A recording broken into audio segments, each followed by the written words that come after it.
Hey everybody, it's Alex Miller at Capneon here. I'm kind of going to talk about corporate governance and OpenAI, but I'm also going to talk about the distant past. And I think if you want to know the future, it's often weirdly helpful to look at the past. It's all you've got, and also it's easier to see it clearly. You know the ending as well. So, I'm eventually going to compare the corporate governance situation at OpenAI to circumstances in medieval France and England that led to the Hundred Years' War. To recap modern times a little bit, OpenAI has a bit of a weird corporate governance situation. They are a not for profit with a for profit subsidiary, and that for profit subsidiary has been taking lots of investment from venture capital firms and Microsoft, among others.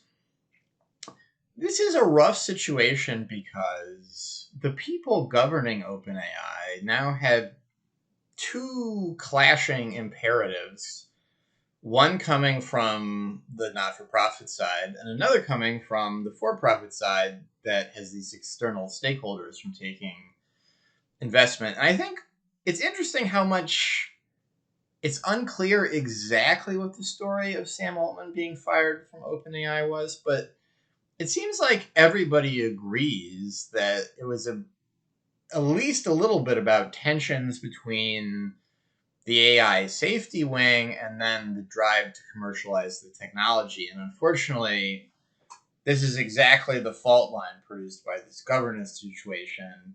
The not for profit is supposed to be thinking about AI safety.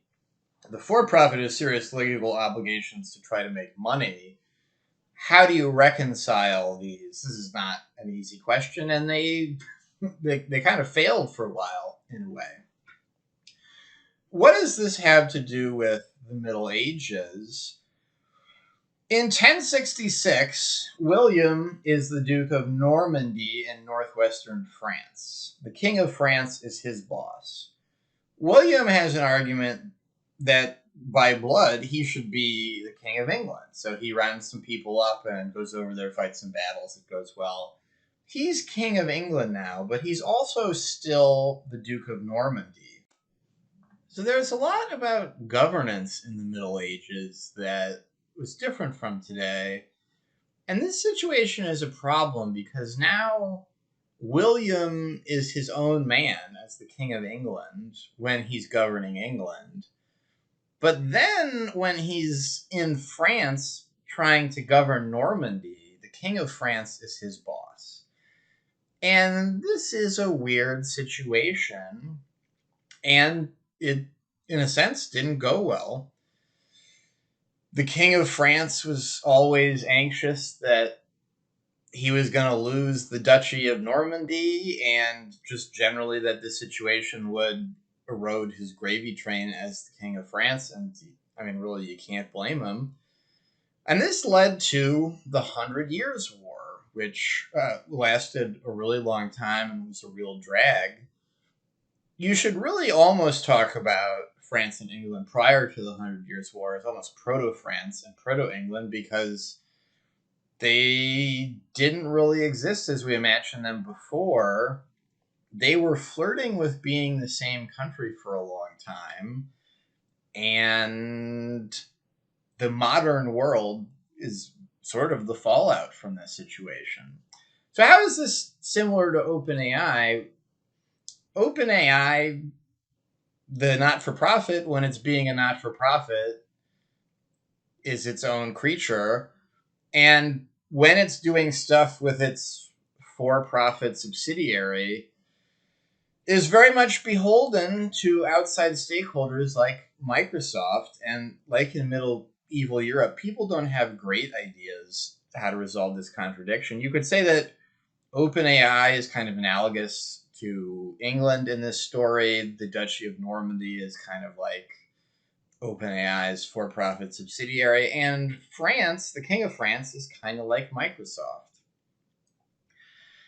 If you want to just pretend that you can take this historical example and then do a fast forward on present day, which is not a great idea, maybe you should worry there's going to be more turbulence at OpenAI.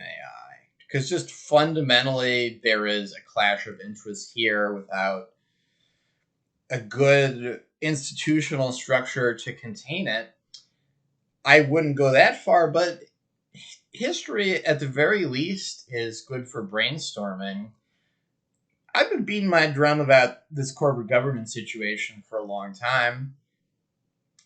Honestly, I thought I was a weird nerd and nobody cared, and it wouldn't really be a problem. So I'm already in the position of, well, I'm tempted to say, like, yeah, there was like a hiccup and it'll be fine going forward, but I've already guessed wrong once about how much of a problem it would be, even though I was sort of attracted to thinking about it.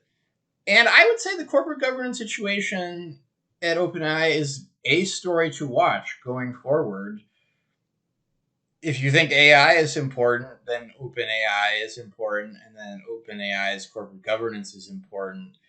And it's kind of dry a topic as it is. It's not something to ignore.